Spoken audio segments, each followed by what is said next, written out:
The daughter who disappeared. The mist rose slowly off the river that morning, soft and silver like a curtain trying to hide a terrible secret. The water moved calmly, almost too calmly, as if it knew what was about to happen and didn't want to interrupt. At the edge of the private dock stood Ronald Breck, a man with salt and pepper hair, clean-shaven face, and eyes as cold as winter frost. He wore a tailored gray coat and dark gloves that hid his trembling fingers. Beside him, a luxury boat waited, silent, sleek, and polished to perfection. A little girl sat quietly in a wheelchair near the boat's edge. Her name was Callie. She was 5 years old, small, fragile, with wide green eyes and golden curls, tied into 2 soft braids. Her pink coat was buttoned all the way up and a wool hat covered her ears. Her legs, stiff from birth, rested gently on the wheelchair's footrest. She held a teddy bear, its fur worn and its left eye missing. "We're going on a special boat ride today," Ronald said in a cheerful tone, but there was no warmth behind the words. "Just you and me, sweetheart." Callie smiled shyly, hugging her teddy tighter. "Really? Just us?" "Yes. Just us." Ronald's smile faded the moment he turned his back. Ronald Breck wasn't an ordinary father. He was a millionaire who had built his empire in steel and shipping. People called him a genius in business, but few knew about his personal life. Fewer still knew about Callie. To him, she was an imperfection, something that didn't fit into the flawless image he had created over the years. The boat began to drift quietly as Ronald started the engine. The mist followed them like a ghost, and soon the trees along the riverbank disappeared into a pale gray wall. Callie looked up at her father. "Where are we going, Daddy?" Ronald glanced at the water, then at her. "Somewhere quiet." "Will Mommy come later?" Ronald didn't answer. He only tightened his grip on the steering wheel. 30 minutes passed. The river grew deeper, the current stronger. No birds sang here. No other boats passed. Only the wind whispered through the trees, and even it seemed afraid. Ronald stopped the engine and let the boat drift. He stood up slowly and walked over to Callie. She looked up, still trusting, still full of innocent hope. "Daddy?" He crouched next to her and began to unbuckle her life jacket. "I'm sorry, sweetheart," he whispered. "You won't understand this now, but I have to let you go." Callie's smile vanished. "What do you mean?" "You'll be free. No more pain. No more doctors. No more pity," Ronald said, tears forming in his eyes. But they were not from love. They were from fear of judgment, fear of being seen as the father of a disabled child. Before she could scream or move, he pushed the wheelchair forward. The splash echoed across the empty river like a gunshot. Callie's arms flailed for the surface. Her teddy floated beside her for a moment, then sank. Her thin voice tried to cry for help, but the cold water stole her breath. Ronald stood on the deck, his chest rising and falling heavily. He stared at the river for exactly 2 minutes, then pulled out a small bottle of whiskey from his coat pocket and took a deep gulp. Then he pulled out a phone. "James," he said calmly. "There was an accident. Callie fell. The current took her. I jumped in, but I couldn't save her." "Sir?" The voice on the other end was stunned. "I need a cleanup. No media, no police, just make it disappear, all of it." Ronald ended the call and started the engine again. The mist swallowed him and the boat, and soon the river was quiet once more. Beneath the surface, far downstream, a small hand reached out and touched a fallen branch tangled in reeds. Her lips were blue, and her body motionless, but her heart was still beating. Miles away in a small riverside village, an old woman named Mildred Hart was gathering herbs near the shore when she noticed something strange. Her dog began barking near the water's edge. She followed him and saw something tangled in the reeds, a wheelchair, and beside it, a girl. Mildred didn't think. She jumped into the cold water, calling for help. Local fishermen rushed to her side. They pulled the little girl from the river and laid her on the shore. Her skin was pale, her lips purple, and her eyes closed. But then she coughed, just once, enough to make Mildred scream with joy. They took her to the village clinic where she was treated and warmed. When the doctor asked her name, she only whispered, Callie. Mildred sat by her bedside, gently holding her hand. You're safe now, child. Whoever did this to you, they'll never find you here. Callie looked up with frightened eyes. Her voice was barely a whisper.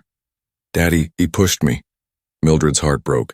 She leaned down and kissed Callie's forehead. Then he lost the most precious thing in this world.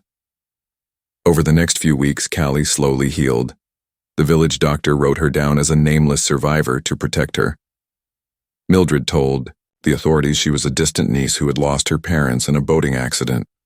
No one questioned it. As the months passed, Callie stopped talking about the man who threw her away. But in her dreams, she saw his face again and again. Years would pass, and one day, far in the future, Ronald Breck's phone would ring, and the voice on the other end would change his world forever. But for now, the girl he thought was gone had been reborn, and she would never be the same again. The girl who refused to be broken. The firewood crackled softly inside the hearth of Mildred Hart's cottage. Outside, snowflakes danced gently through the night air, covering the village rooftops like powdered sugar. Inside, Callie sat near the window, her breath fogging the glass. She traced a small circle with her finger and peered out toward the woods. It had been 6 months since she'd been pulled from the river. Callie didn't speak much those early days. Her voice had faded like an old song. Only Mildred knew her full truth, and she kept it locked inside her heart. People in the village had accepted the story that she was Mildred's orphaned niece, too polite or too kind to question further. But Mildred knew better. Every night when Callie cried in her sleep, murmuring things like, "Don't push me, Daddy," she felt something inside her break. Yet each morning Callie got up. She helped around the house, swept the floors, fed the hens, and stirred the porridge. Her legs were still too weak to walk, but her arms had grown strong. Her eyes had changed too, no longer wide and wondering, but sharp, watchful. Something had taken root inside her, something strong and quiet and fierce. "I want to learn," she whispered one day, interrupting Mildred's reading. "Learn what, love?" "Everything." Mildred had smiled then, not just with her mouth, but with her soul. Years passed like pages turning in a book. Callie was no longer the fragile child rescued from the river. By age 10, she could read and write better than most adults in the village.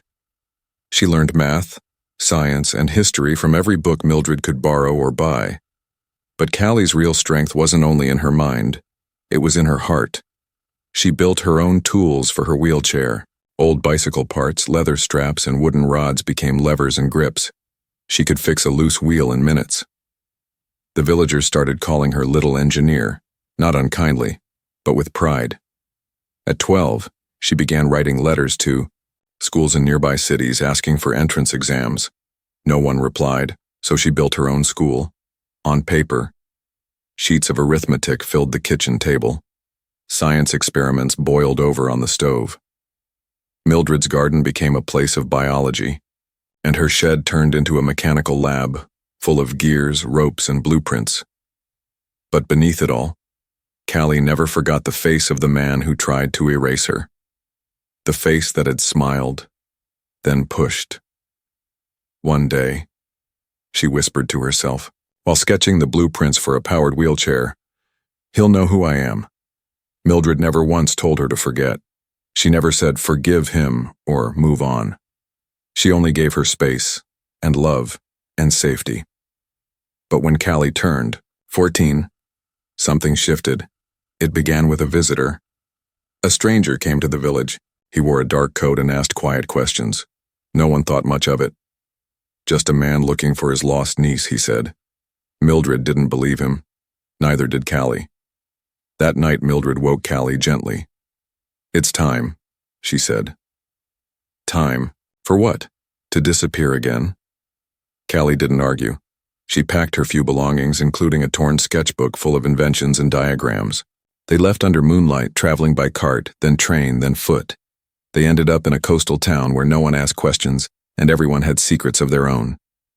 Mildred had friends there, former nuns who ran a home for disabled girls.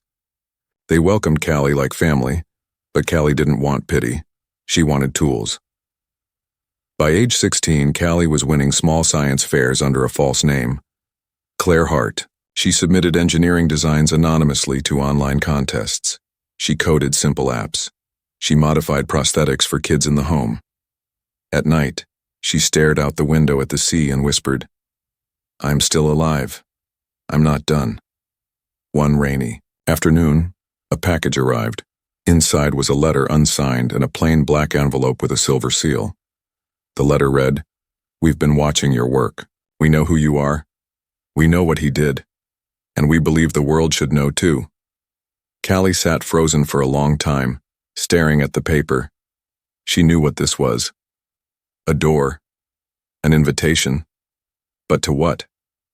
Inside the envelope was an address and a time. No names, no instructions, just a challenge. Mildred, now older and slower, didn't want her to go.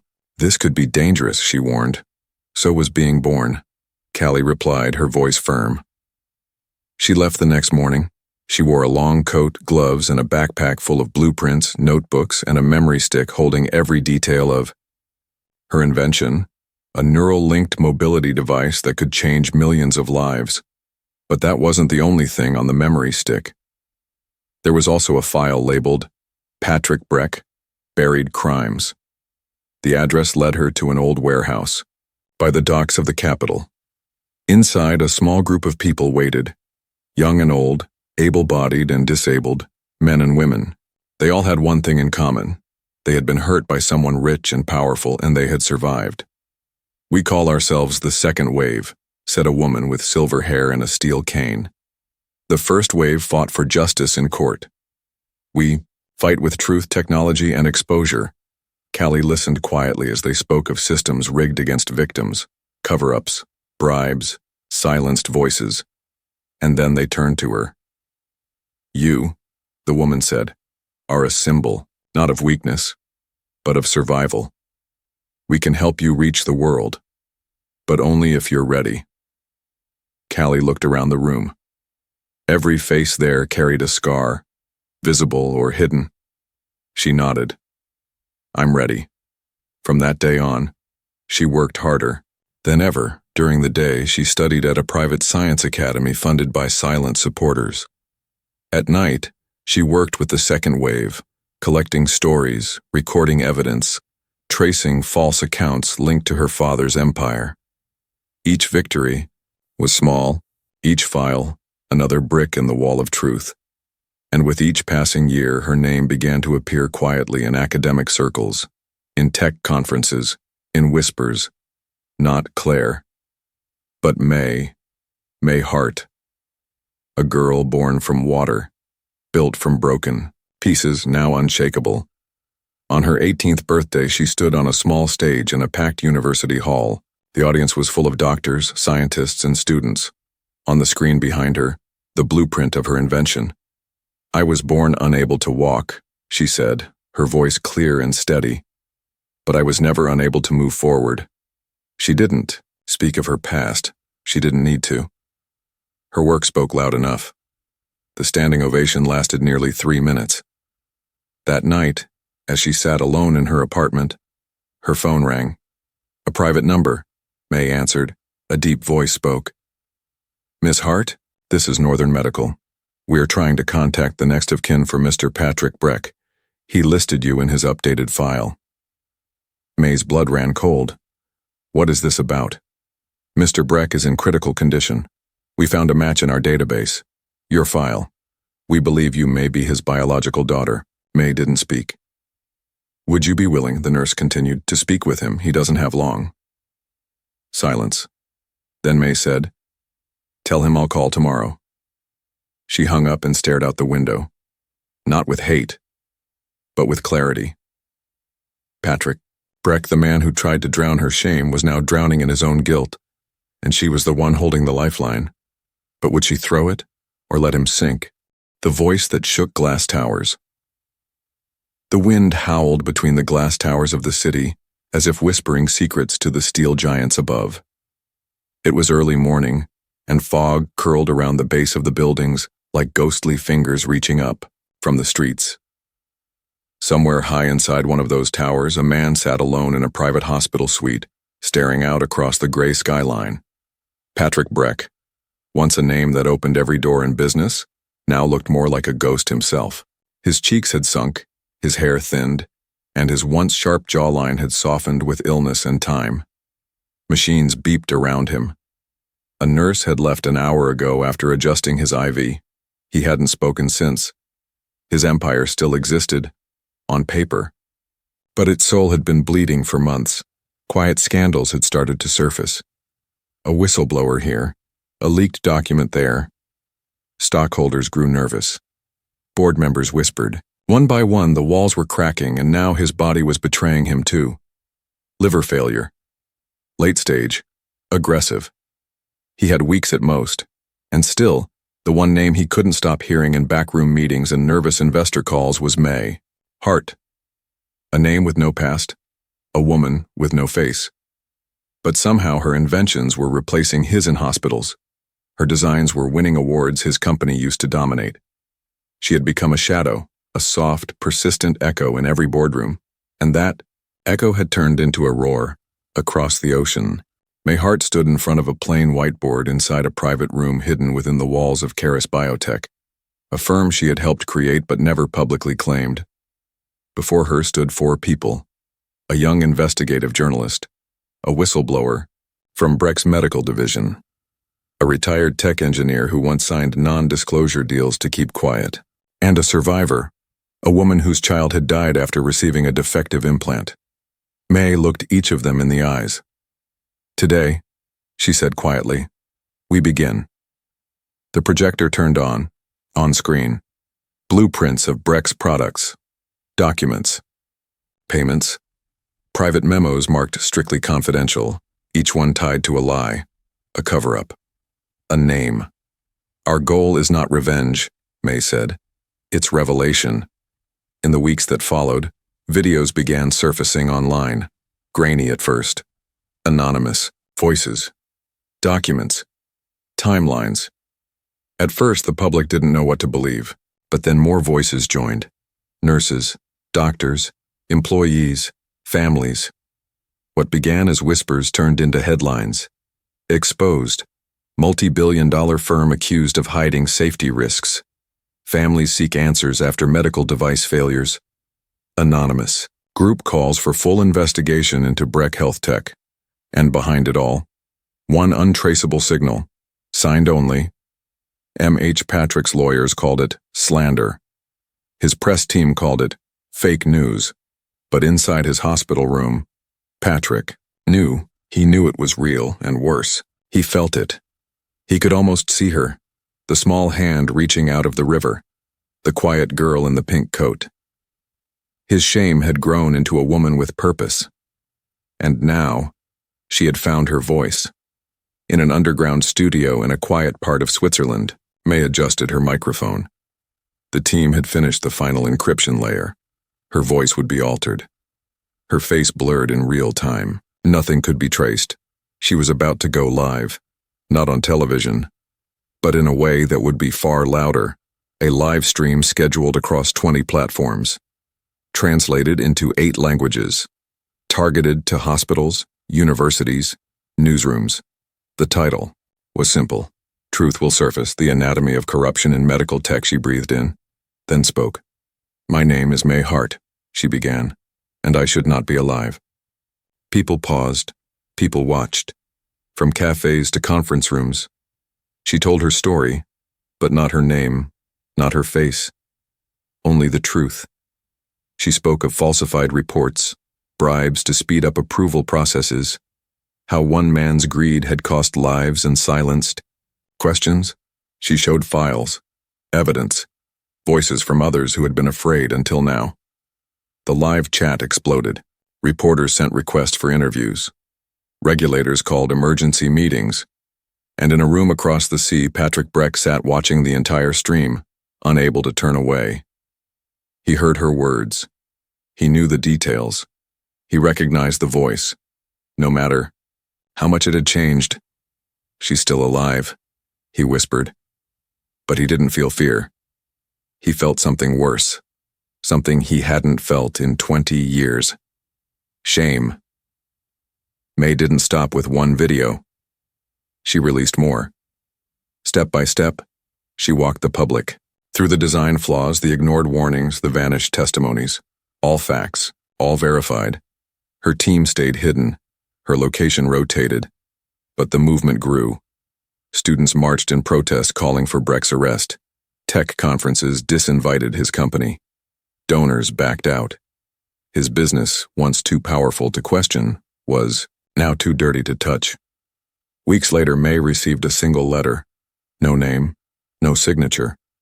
Just 5 words written by a trembling hand. You win. I surrender. Dad. She stared at it. Read it again. Then placed it in a drawer. Her lawyer called. They've requested a meeting. Who? Breck's board. They want to offer you a settlement. They're afraid you'll destroy the entire company. May didn't laugh. She simply replied, I don't want their money. I want them to tell the truth. They won't.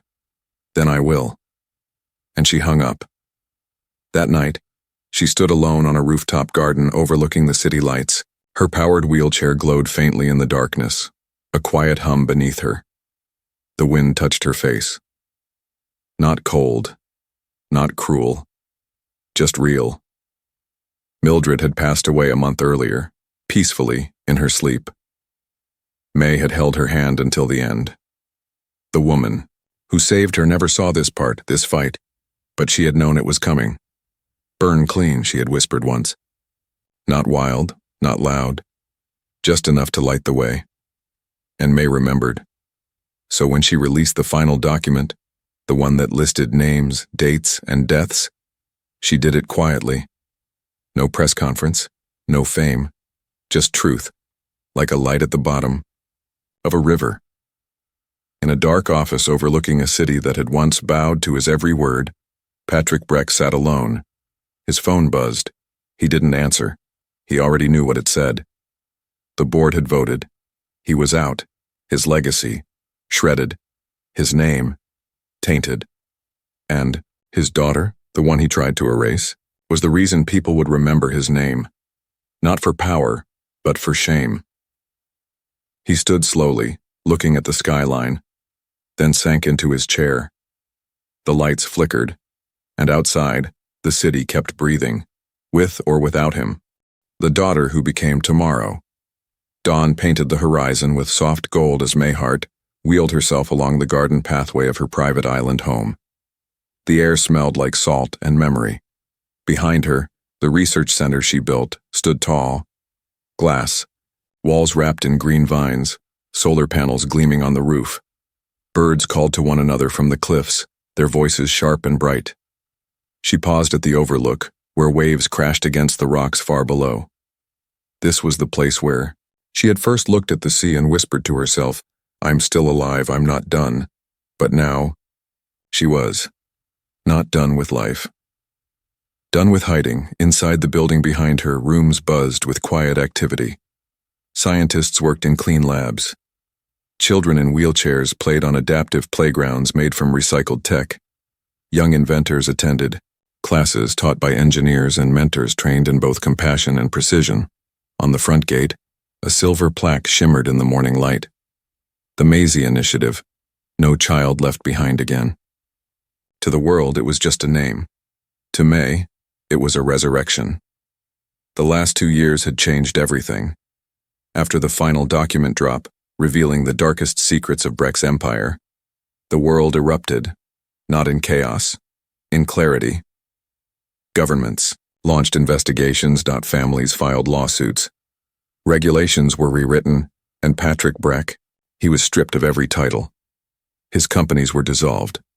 He lived now in a small care facility under a different name, forgotten by all except the courts, who still held trials in his absence. He had tried to reach out again. Letters, videos, even a voice message once, but May never answered, because she didn't need closure from a man who had tried to erase her. Her survival was the closure.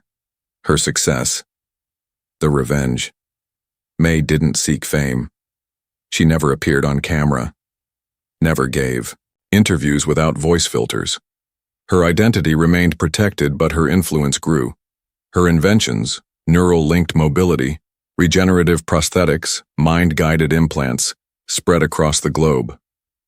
Hospitals in rural towns began to carry technology that once only lived in labs. She licensed her work for free to nonprofits. For-profit companies had to prove ethics before being approved.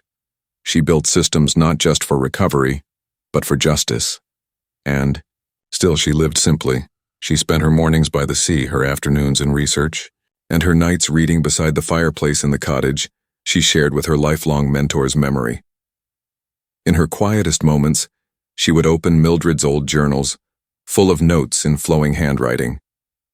"You are not broken. You are becoming." Then, one day something happened that May did not expect. A letter arrived. But it wasn't from her father. It was from a young girl in Argentina. Her name was Sophie. She had a condition similar to the one May had at 5. She'd been abandoned at birth. But now, thanks to a donated neural chair, based on May's design, Sophie had written her first letter. "Dear Miss Hart," it began in crooked Spanish English, "I walk now, not with legs, with dreams. You made it true." May stared at the letter for a long time. Then she wept, not from sadness, from completion. She decided then to do something she had never done. She would speak, in person, not behind a screen, not hidden, not filtered. A global education summit was being held in Oslo. May sent a private note to the organizers. She didn't say who she was. Only this: "I will attend. I will speak. But not for me. For all of us who were thrown away." They agreed, and on the day of the summit, a hush fell across the crowd as the final speaker was announced. The screens flashed a name they had only read in tech journals, patents, and whispers. May Hart. And then she appeared, rolling gently onto the stage in a wheelchair unlike any the world had seen. Sleek, silent, powered by her thoughts. No mask, no digital blur.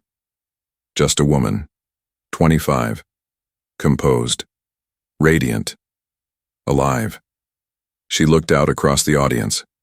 Thousands of scientists, teachers, leaders, and students.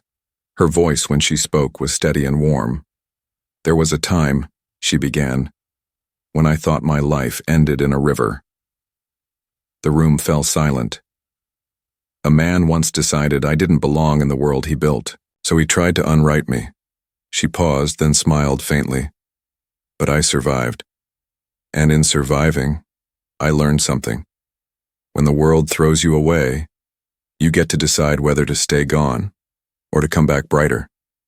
She lifted a small card from her lap. On it were 10 names. "These are children we've saved this year. Some couldn't walk. Some couldn't speak. Some were told they'd never matter." She looked up. "They do matter. They always did. The world just needed to catch up." Applause began, not loud. At first, just a ripple, then a wave, until the whole room stood. May didn't cry. She bowed her head softly and whispered, "Thank you." 3 months later, May stood in front of the ocean again. Waves crashed below, but the sky above was clear. No more storms, no more fog. Beside her was a small box wrapped in gold thread. Inside it, her first sketchbook, a piece of pink fabric from an old coat, and a tiny one-eyed teddy bear she had once clung to in silence. She opened the box one last time, smiled, then closed it again and buried it beneath a white stone marked, simply, Maisie, born once, reborn forever. The wind kissed her cheeks. She whispered, "Rest now." Then she turned away. Her wheelchair hummed softly as it carried her back up the path, toward the labs, toward the future, toward tomorrow.